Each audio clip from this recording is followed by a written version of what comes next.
My grandfather was a limnologist.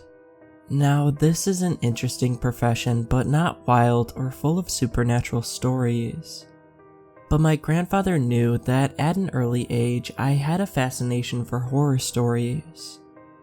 I never knew between his stories about being in the war or watching my father grow up, that this unbelievable story about any average day in his profession would ever leave his lips. It was the late summer of 1973, and my grandfather was asked to represent the small company he worked for on a research project. 9 other scientists, including himself, were contracted and sent to a seemingly normal pond.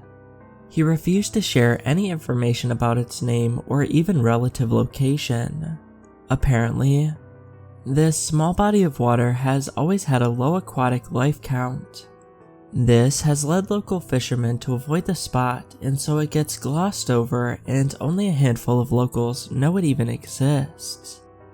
The only ones who really know about it are people who remember a disappearance that took place back in 1914, when a child went missing.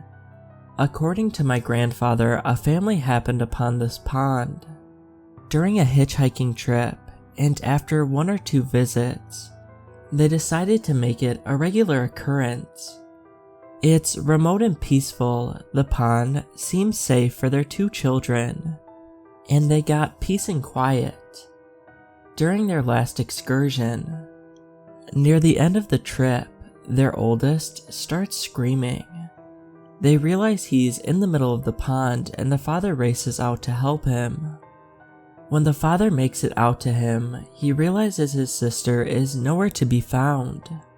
The boy starts screaming about how the water pulled her under, and the dad goes down in pursuit.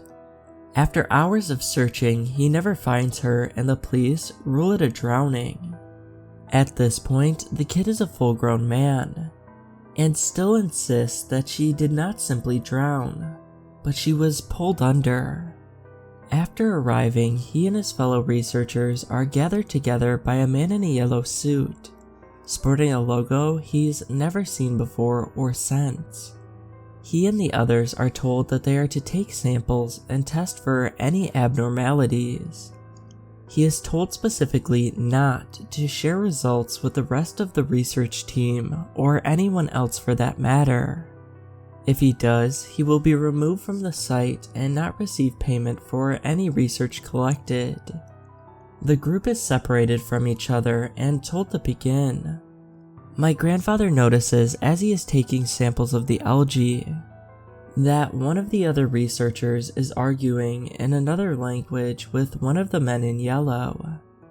The man pulls out a handgun and begins escorting the gentleman into the woods. My grandfather doesn't say anything and keeps his head down.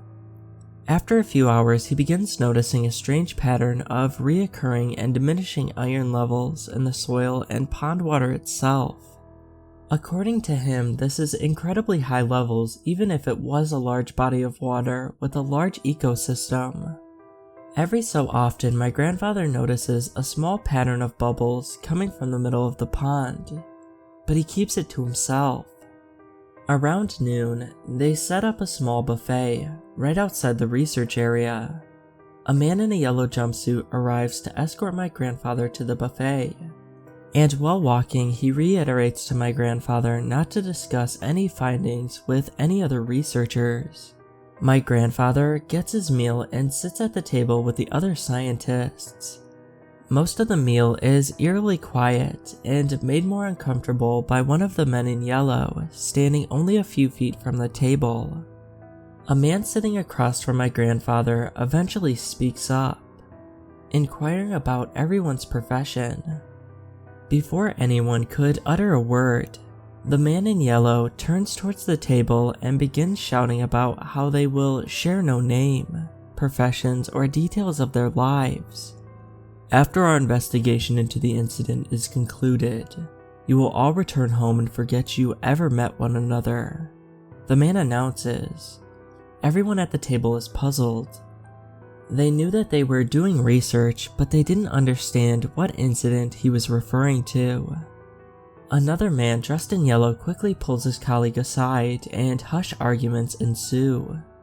One of the scientists takes this moment to share with the table that he overheard they were investigating the possibility of a new organism. They all begin to share theories and rumors. At this moment, my grandfather realizes that one of the researchers were missing. The man he saw earlier being escorted into the forest. My grandfather is too afraid to say anything. As they finish eating and my grandfather returns to his post, he begins noticing the bubble pattern again, and starts timing how often they appear and for how long. Sometime later, my grandfather is interrupted by one of the researchers shouting. The man finds a fleshy tendril wrapped up in some debris below the surface. He begins pulling on it and shouting for help and excitement as some men in yellow race over. After a bit of tugging, he manages to untangle it. As he lifts it out, the slimy-looking tendril is connected to a massive fleshy sac, the size of a large dog. As the men in yellow gather around, the scientist that fished it out gets it snagged on a sharp rock, and the sac tears and begins to leak a thick, gory red mess. One of the men in yellow removed a handgun from within his suit and points it at the researcher. He tells him to drop the mass and return to his station. The researchers quickly follow the orders given, as the other men in yellow remove the sack from the area. As my grandfather said, after that, it was like the entire site fell still and quiet. He didn't know what they were looking for, but the risks were only going to get higher as the day continued. A short time later, noises could be heard from the trees, a sort of weary howling, as my grandfather described it. It was unsettling and only made worse when he realized it was the missing researcher from before. He was completely naked and covered in a thick residue. My grandfather described it as mucus-like and yellowish-green color. He was babbling incoherently, and out of the thickness of the forest came the man who originally escorted him. His gun was now trained on the missing researcher.